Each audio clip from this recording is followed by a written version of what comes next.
Yes!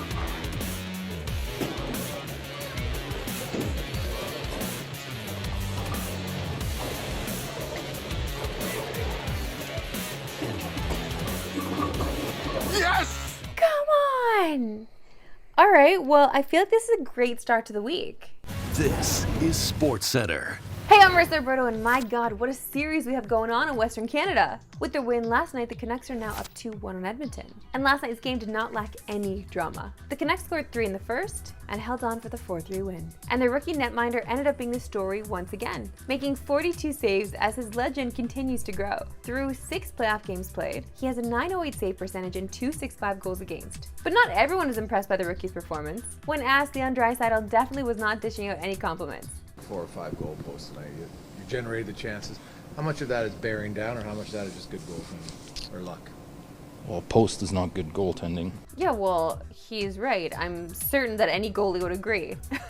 Post is not good goaltending. It has nothing to do with goaltending. But that saltiness also might be coming from the fact that the Oilers are not getting enough help from their tendy. Stuart Skinner allowed 4 goals on 15 shots and was pulled after 40 minutes. And after the game, Chris Knoblauch did not exactly give him a vote of confidence, as he was non-committal when it came to his Game 4 starter. But goalie drama is not the only tea in the series right now. Evander Kane was dumped into the Oilers bench by Nikita Zadorov. And then there might be some fallout from this play that happened at the end of the game, as McDavid ate a cross-check right to the face as the final buzzer sounded. Ugh, that's tough because it felt like he was aiming for his chest, but then McDavid was going down, so he just didn't change his aim, which makes him look really bad, but it looked like it went right in the throat, and that's gotta hurt. What's even crazier though, nobody on the Oilers stepped up when the best player in the world took one to the face, or at least to the chin. But is a suspension coming? Here's Darren Dricker. There's an element of message sending, and was that part of it? You know, were the Vancouver Canucks end of game trying to deliver a message, or was it just clearly in response to what happened end of game on the ice? But one thing I know, Gino, is that George Parros and the Department of Player Safety, they look at events and incidents in totality. So it's not just the cross-check to the head of Connor McDavid. Ultimately, that's likely going to end up in league discipline, either a fine or a suspension. By the way, they're still ironing out the details of the phone hearing, both date and time to be determined. But you do recognize that Nikita Zadorov gets the $5,000 fine, the maximum allowed under the collective bargaining agreement.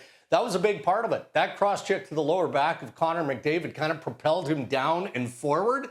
Yes, Carson Soucy had his stick up. It was a reckless play, but the two things can't be separated. So it's going to be interesting to see what the outcome of this was. Initially, some of the experts that I trust deemed it to be worthy of a fine only, but it seems like it could elevate to at least a suspension for Carson Soucy.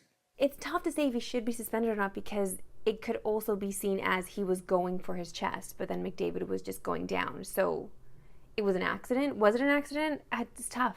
This is a tough one. Lots to look forward to in this series before Game 4 goes down Wednesday. To the association, and before we get to tonight's action, we gotta talk about this Nuggets T-Wolves series, because it was not too long ago when Charles Barkley said this.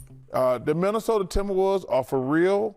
They're going to sweep the Denver Nuggets, period. But 2 games is an eternity in the NBA playoffs. And since then, the champs showed why they're the champs, winning 2 straight to even things up at 2 apiece. And for Denver, a big difference has been the play of the MVP. When looking at games 1 and 2 versus 3 and 4, the counting stats are not too far off, but there's a big difference in the percentages. And our eye test tells us we saw a different Jokic in Minnesota.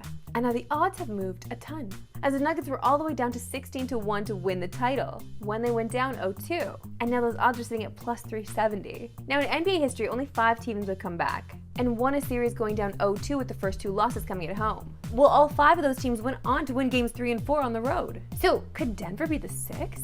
Honestly, I don't know at this point. It's just a fun watch, and I hope you're tuning in. To tonight's game, though, and for the first time this season, the OKC Thunder look like they could be in some trouble, as they need a win tonight to even things up on the road in Dallas. And it seems like our friends at FanDuel are also looking at this one as a must-win for OKC, as they're +1 on the road. And you can watch the Thunder and Mavs tonight on TSN. Coverage begins at 9:30 Eastern, 6:30 Pacific.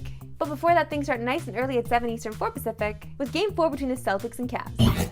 PWHL Toronto has a chance to punch their ticket to the first ever Walter Cup final tonight, as they head to Minnesota tonight with a 2-0 series lead. Outside of a blip to start the season, Toronto has been dominant for the rest of it, and that's continued into the playoffs, with Kristen Campbell shutting out Minnesota in the first 2 games of the series. Despite having some of the most dangerous offensive players in hockey, Minnesota struggled to score for a while. In fact, they haven't gotten more than 3 goals in a game since March 16th.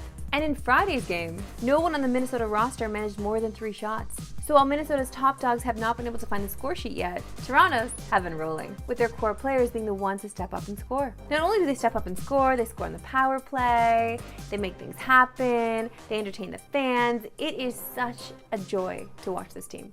A Toronto team. It's a joy to watch a Toronto team. Who thought we would say that? So do or die for Minnesota tonight, who need their young guns like first overall pick Taylor Heisey to step up and score some goals. Otherwise, their season is going to end. And you can watch Toronto and Minnesota tonight on TSN. Coverage begins at 8 Eastern, 5 Pacific.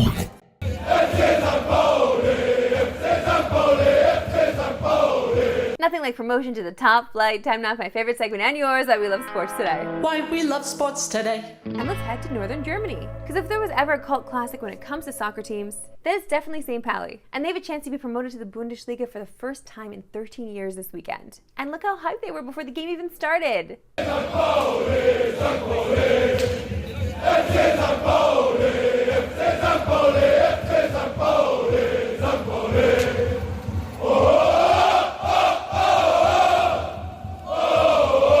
This isn't even after they got promoted. This is before the game. But this is what I'm talking about with fans of any sport in North America. You don't understand the level of fandom that can be achieved until you go to Europe and you experience soccer fans. Soccer fans that aren't even in major leagues. Like, this is incredible. They just got promoted now. They've been relegated this entire time, and they have all these fans going buck, please. And after the win, when promotion was secured, the fans took to the field to celebrate their return to the Bundesliga.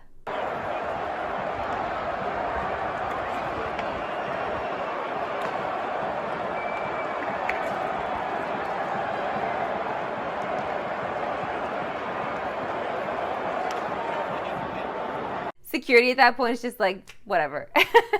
Guess what? It's promo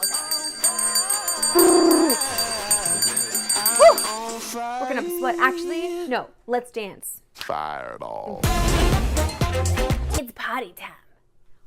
Promo time. You know it's something special. Promo time is back, and it's definitely that. Because Mr. 305, aka Mr. International, aka Mr. Worldwide, is heading to Montreal on race weekend.